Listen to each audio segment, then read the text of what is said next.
En este tercer video, compañeros, vamos a ver qué es la confidencialidad y los otros dos pilares de la informática. Miren, cada sistema automático o individuo solo podrá usar los recursos que necesita para ejercer sus tareas. Para garantizar la confidencialidad se recurre principalmente a los tres recursos que están ahí abajo. Entonces ya decíamos que cada individuo tiene tareas asignadas dentro de un sistema de cómputo. Por ejemplo, cuando vas a un ciber, tú no puedes hacer lo que el administrador del ciber sí puede hacer. Hay ciber donde hasta te prenden la computadora, registran el tiempo que la estás usando. Solamente ellos pueden agregar o quitar hardware y software. Tú no lo puedes hacer.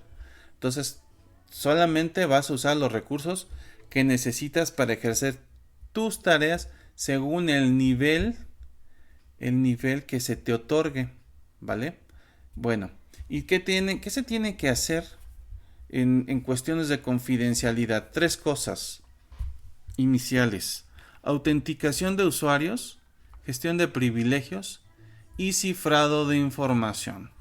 La autenticación de usuarios sirve para identificar quién accede a la información, que quien accede a la información es quien dice ser. Es decir, soy Mario y esta es mi cuenta. ¿Ok? ¿Está registrado o no? Si está registrado, adelante. No está registrado, regístrese. O a veces de tiro, pues no se puede ni registrar uno porque no tiene acceso a esas compañías, ¿no? A esos sistemas informáticos. Entonces, primero, autenticar usuarios es poner tu usuario y contraseña. 2. Gestión de privilegios.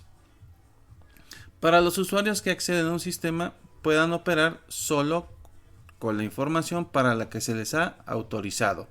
Una cosa es que tú pongas tu usuario y contraseña, y la otra es la asignación que el administrador de dicho sistema informático va a hacer.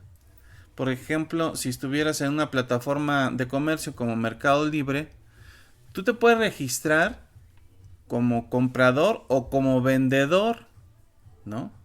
Entonces, si te registras como comprador, vas a acceder a cierta información. Si te registras como vendedor, vas a acceder a una mayor información, que no solamente compras, sino que vendes.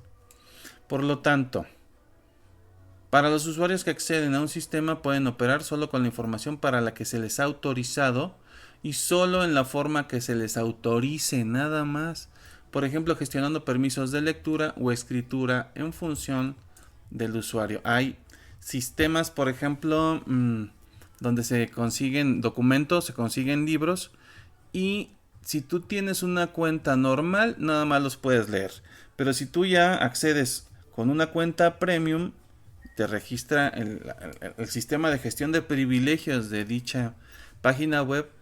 Al hacerte tu usuario premium, por lo regular tienes que pagar, pues ya no solamente te permiten leerlos, te permiten descargarlos. ¿Sí? Entonces aumentan tus privilegios. ¿Vale? Tenías privilegios iniciales básicos de lectura, y luego al hacer la cuenta premium ya tienes privilegios premium, ¿sale? Donde ya se te puede dejar que descargues inclusive libros muy grandes y completos. Bueno, y así para las demás páginas web, ¿sales? Como las versiones gratuitas y de demostración y las versiones ya de paga, ¿no? Aumenta la cantidad de cosas que puedes hacer. Más o menos así funciona. Cifrado de información, también denominado encriptación. Encriptar es cifrar información. Evita que ésta sea accesible a quien no está autorizado. ¿Qué es la encriptación o cifrado? Es transformar la información de una forma inteligible a una no legible, y es aplicable tanto a la información que esté autorizado para ello como para la que no lo está. Solo mediante un sistema de contraseñas puede extraerse la información de forma inteligible, y es aplicable tanto a la información que está siendo transmitida como a la almacenada. Compañeros, las contraseñas que uno genera, el administrador del sitio web o del sistema informático debe tener la capacidad de hacer un cifrado. Es decir, Si yo pongo, por ejemplo, como contraseña Mario 2022, cada letra y cada número debe equivaler a ciertos caracteres. ¿Mm? Para que esta información que yo puedo leer y puedo usar de manera sencilla realmente se transforme en un cifrado que deberá ser descifrado por los sistemas informáticos cuando yo acceda a ellos según el tipo de encriptación, encriptado o cifrado que el administrador haya puesto. Es decir, en mi contraseña Mario 2022, la M puede equivaler a ciertos caracteres alfanuméricos o numéricos o alfabéticos. La A de Mario puede equivaler a otros, la R a otros y así. Y el sistema va a ser capaz de descifrar cada uno de estos caracteres. Lo cual complica un poco más que estas contraseñas y estos nombres de usuario sean fácilmente hackeables. Bueno, esto es en cuanto a confidencialidad. Ahora, en cuanto a integridad, hay que considerar que el hecho de trabajar con información errónea puede ser tan nocivo para las actividades como perder la información. De hecho, si la manipulación de la información es lo suficientemente sutil, puede causar que se arrastre una cadena de errores acumulativos y que sucesivamente se tomen decisiones equivocadas. Bueno, integridad quiere decir que la información no debe tener errores. Y desde errores de borrar algo, cambiar algo, modificar, cambiar de nivel, de posición, mover un archivo, por ejemplo, en una computadora y no te des cuenta o no te acuerdes o no le avises a los demás usuarios, quiere decir que se rompió la integridad de esa información. Si la infectaste con virus y la volviste invisible, por ejemplo, ya no está disponible para que la vean con facilidad los usuarios, también se está vulnerando la integridad de la información, etcétera. Para garantizar la integridad de la información se debe de considerar lo siguiente. Primero, monitorear el tráfico de red para descubrir posibles intrusiones. Tenemos que estar alertas a lo que las redes transmiten, los equipos reciben y viceversa. ¿Ok? 2. Auditar los sistemas para implementar políticas de auditorías que registre quién hace qué, cuándo y con qué información. ¿Sí? Entonces, se auditan los sistemas. Hay auditoría en seguridad informática en donde podemos qué usuarios están haciendo qué cosa. ¿Quién llega a tales horas, prende la computadora y empieza a ver qué datos? ¿Cómo los está transfiriendo? Por ejemplo, YouTube hace auditoría cuando te dice que un video tiene tantas miles de visualizaciones, cuánto tiempo lo vieron, qué usuarios fueron, cuántos comentarios, cuántos likes. Eso es hacer una auditoría. En este caso de un sistema de comunicaciones y de divertimento más que nada. Pero en un sistema donde haya datos muy confidenciales, muy canijos, como por ejemplo las cuentas bancarias, no sé, los clientes de una empresa, alguna base de datos de algún hospital, etcétera, con que tenga información delicada, pues hay que ver quién está haciendo qué, ¿ok? Y eso se llama auditar. La tercera cosa que hay que considerar es que hay que implementar sistemas de control de cambios. Algo tan sencillo como, por ejemplo, comprobar los resúmenes de los archivos de información almacenados en sistemas para comprobar si cambian o no. Entonces yo, por ejemplo, cuando hago un respaldo de información de algún cliente que necesita en su computadora tener todo, comparo archivos, cuando menos el número de archivos que hay y el tamaño de los mismos, por carpeta obviamente. Veo, por ejemplo, carpeta documentos. Mi cliente originalmente tiene 1000 documentos y estos pesan 100 gigabytes. Bueno, pues entonces cuando yo haga El respaldo de archivos deben de ser 1000 archivos que pesen 100 gigabytes. Eso ya es comprobar un resumen del volumen de los archivos de información. ¿Sí? ¿Qué cantidad o qué volumen tengo? Okay. Y es un sistema de control muy sencillo. Y así puedo ver si hubo un cambio, hubo pérdida, hubo modificación, hubo un aumento o una disminución de esos archivos. Y si hay una diferencia entre lo que teníamos originalmente y lo que ahora voy a respaldar, pues hay que ver dónde está la pérdida o quién modificó lo que yo inicialmente tenía. Entonces es un sistema de control de cambios. También quiere decir quién cambia a quién. Eso lo tengo que ver junto con los procedimientos de auditoría, ¿no? ¿Sí? Si yo tenía una base de datos de 2000 clientes y ahora ya nada más aparecen 500, o sea, ¿quién lo cambió? ¿Cuándo lo cambió? ¿De qué manera y por qué? ¿Y quién autorizó? Entonces, entre la implementación y la auditoría hay una relación muy estrecha.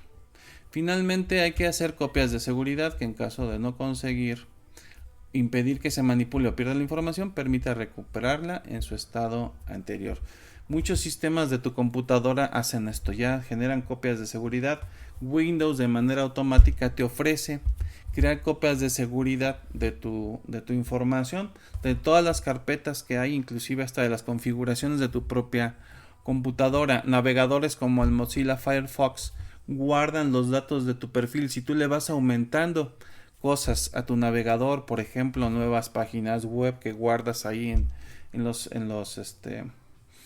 accesos rápidos o en los favoritos o en las carpetas más visitadas, los historiales de las páginas que tú has visitado, todo eso se puede guardar en una carpeta de perfiles, ¿sí? Y esa carpeta de perfiles contiene toda la información que tú tienes en tu propio navegador, para en dado caso que cambies tú de computadora, le des mantenimiento a la que tengas, pueda recuperar toda la configuración completa de tu navegador de internet, si es que así lo quisieras hacer. Entonces, en una empresa que tiene buenos niveles de seguridad informática, debe de tener copias de seguridad. Permanentemente hacer estas copias, guardarlas, almacenarlas en sistemas, ¿verdad? Para que en dado caso de algún ataque, de alguna pérdida, de algún daño, no se vean afectados esta información. Finalmente aquí es todo lo que estamos diciendo es para cuidar la información, que la información esté íntegra, que no se borre, que no se pierda, ¿okay? Que se pueda acceder a ella. Finalmente eso es a lo que se llega en los 3 pilares, que esté disponible.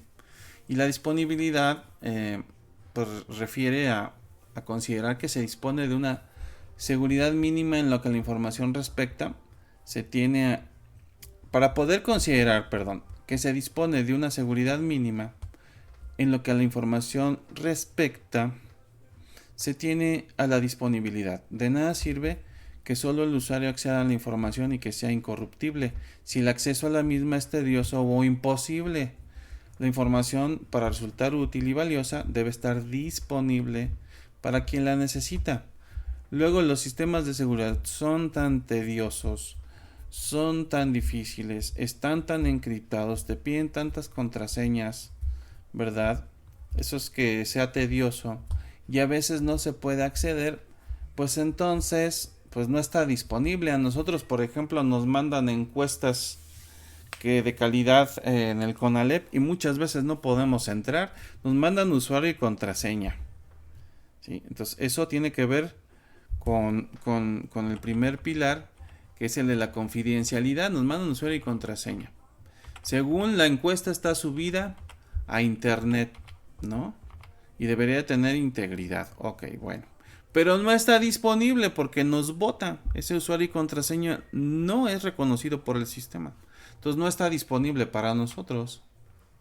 O a veces hay sistemas que nos piden huella digital, una fotografía, un conjunto muy complicado de opciones de seguridad, Si en los bancos, por ejemplo, te dan un aparatito, un NetKey, un generador de claves. Y sin ese generador de claves no puedes acceder a tu cuenta. Obviamente es para una alta protección, pero la gente que no tiene familiaridad con este tipo de procedimientos, pues se le puede complicar, le puede resultar tedioso. ¿Sale? Bueno. En disponibilidad se deben implementar las medidas necesarias para que tanto la información como los servicios estén disponibles. Por ejemplo, un ataque distribuido de denegación de servicio puede dejar inutilizada una tienda online, impidiendo que los clientes accedan a la misma y puedan comprar. Ya se han atacado Amazon, se han atacado Mercado Libre, han atacado a Liverpool, han atacado a muchas tiendas que venden en línea con un ataque de negación de servicio. Los hackers lo hacen. Y los clientes no pueden comprar, aunque se tratan de autenticar a su nombre de usuario y contraseña. Algunos pueden llegar al nivel de entrar, revisar el catálogo y tratar de hacer la compra, pero como es un ataque de denegación de servicio, entonces ese servicio de compra no lo pueden llegar a hacer. Igual en los bancos, ¿sí? Banamex, por ejemplo, y BB y Bancomer, WBA, algo así, no pueden a veces dar el servicio a los clientes por lo mismo, porque tienen un ataque distribuido de denegación de servicio. Entonces, en cuanto a disponibilidad, tenemos que evitar la pérdida de datos que estén disponibles para los usuarios, o la pérdida de la accesibilidad. Otro ejemplo de pérdida de disponibilidad sería que la dirección de correo electrónico sea utilizada para lanzar campañas de spam y en consecuencia añadida a listas negras, impidiendo que ninguno de los destinatarios de los emails legítimos lo reciba. Aquí, por ejemplo, si yo tengo una empresa y me contacto con mis clientes por correo electrónico y a través de un ataque de algún hacker logre que mis correos electrónicos sean detectados por los servicios de correo como spam, entonces todos mis correos van a ser inválidos, no van a llegar a la carpeta de recibidos, sino van a llegar a la carpeta de spam. Y entonces este spam nunca lo van a leer mis clientes. O rara vez, ¿verdad? Porque yo, por ejemplo, no abro la carpeta de spam. Si es desviado a la carpeta de spam, y es que ya está dentro de un listado, una lista negra, donde los correos electrónicos ya clasifican de manera automática y dicen, no, este es spam. No conviene que el usuario lo lea, porque es pura publicidad que el usuario no quiere. ¿Y qué tal si no es así? Entonces no le puedo comunicar a mis clientes lo que quiero. Entonces pues no está disponible la información.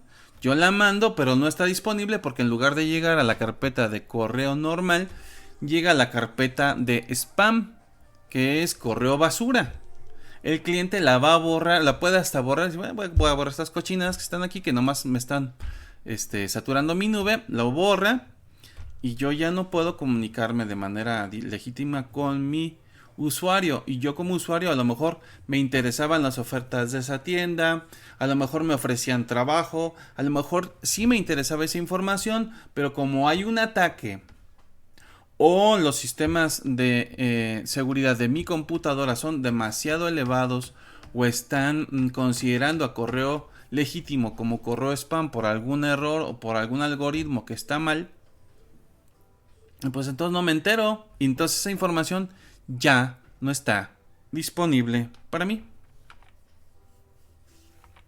Para este propósito se implementan políticas de control, como un acuerdo de nivel de servicio, balanceadores de carga de tráfico para minimizar el impacto de estos ataques, copias de seguridad para la restauración de información perdida y disponer de recursos alternativos a los primarios. Bueno, esos son de manera general. En seguridad informática, un ataque de denegación de servicio llamado también ataque DOSS, por siglas en inglés Denial of Service, es un ataque a un sistema de computadoras o red que causa que un servicio o recurso sea inaccesible a los usuarios legítimos. Es decir, yo sí estoy bien autentificado, tengo mi contraseña, y mi usuario y mi contraseña con los privilegios que me otorgue la empresa. Yo tendría que acceder, pero cuando yo como usuario legítimo quiero acceder a los servicios, no hay una respuesta porque hay un código malicioso que me impide que yo acceda a esos servicios. Muchas páginas, así es como se caen. Muchas páginas, por ejemplo, de descargas de películas, de servicios de streaming como Netflix, así se ha caído YouTube, así se ha caído el mismo Google, ¿sí? Porque tienen ataques de hackers que se meten al tráfico de esas redes, modifican el acceso y de manera general nadie puede acceder hasta que va un grupo de seguridad informática pues a combatir este ataque, ¿no? Normalmente provoca la pérdida de la conectividad con la red, un ataque de DOS, por el consumo del ancho de banda de la red de la víctima o sobrecarga de los recursos computacionales del sistema atacado. Entonces, la manera de hacer que se vuelva inaccesible un servicio es que un hacker genere accesos y sature el sistema de tal manera que ya no tenga forma de enviar información. Por eso cuando, por ejemplo, falla YouTube, falla Google, falla alguna empresa en cierta región, algún servicio como Facebook o Messenger o cualquier otro, quiere decir que lo están atacando con millones y millones y millones y millones de ingresos simultáneos, obviamente cuentas falsas, ¿sí? Accesos falsos que está generando un hacker con un programa. De tal manera que si el servidor podía atender, digamos, a 10 millones de usuarios reales, pues esos 10 millones de usuarios los está generando el hacker desde su computadora, ¿verdad? Aquí vemos cómo satura la red, satura los servicios de esta aplicación, como puede ser Facebook, les digo, o cualquier otra, de tal manera que ya no haya espacio, porque los servidores tienen un número limitado de usuarios. Pueden manejar miles, cientos de miles o millones, pero si un hacker hace un ataque de este tipo, lo que va a hacer es va a provocar pérdida de conectividad por el consumo del ancho de banda. Compañeros, ustedes en su casa, si tienen un modem, un router, hay modems que nada más pueden con 10 usuarios, no pueden darle servicio a más. Hay otros con 20, con 30, con 50 y hasta con 100 usuarios. Un router o un modem, digamos, doméstico. Los servidores ya industriales pueden dar servicio de conexión hasta millones de personas. Pero un hacker en unas cuantas horas puede generar un ataque de millones de falsos usuarios, saturar todo el ancho de banda de los servicios de esta empresa, de tal manera que tú ya dices, ya el sistema dice, pues ya no hay lugar, ya se acabaron las conexiones que teníamos, ya estamos conectados todos, y no es cierto, eran cuentas falsas. La información y sistemas son seguros si solo accede a la información y recursos quien debe, si se puede detectar y recuperar de manipulaciones voluntarias o accidentales de la información y si se puede garantizar un nivel de servicio y acceso a la información aceptable según las necesidades. ¿Okay? Carpentier en 2016 indica que el uso de sistemas de información implica establecer normas y procedimientos aplicados al uso y sistemas de información ante posibles amenazas, como, número 1, elaborar varias normas y procedimientos. 2. Definición de acciones que deben emprender las personas. Y 3. Definición del parámetro que se va a afectar. Con estas 3 cosas, ¿sí?, es posible que la información esté perfectamente disponible todo el tiempo. Mientras no se logre, pues no. Entonces, los 3 pilares de la seguridad informática son los 3 que acabamos de revisar y son la confidencialidad, la integridad y la disponibilidad. Siendo este último, la disponibilidad, pues la base, por eso pone hasta abajo. De nada sirve tener confidencialidad e integridad en la información si no va a estar disponible, si no voy a acceder, si va a haber un ataque que me va a impedir que yo pueda tener esa información disponible, si los procedimientos están mal, si las credenciales no son reconocidas por el sistema, etcétera, etcétera, etcétera. Y hasta aquí con los 3 pilares, compañeros, y este sería el último video de la primera parte de estos temas de seguridad informática que estamos viendo aquí en la aplicación de la seguridad informática en el CONALEP 256 de Ciudad Hidalgo, Michoacán. Saludos a todas y a todes.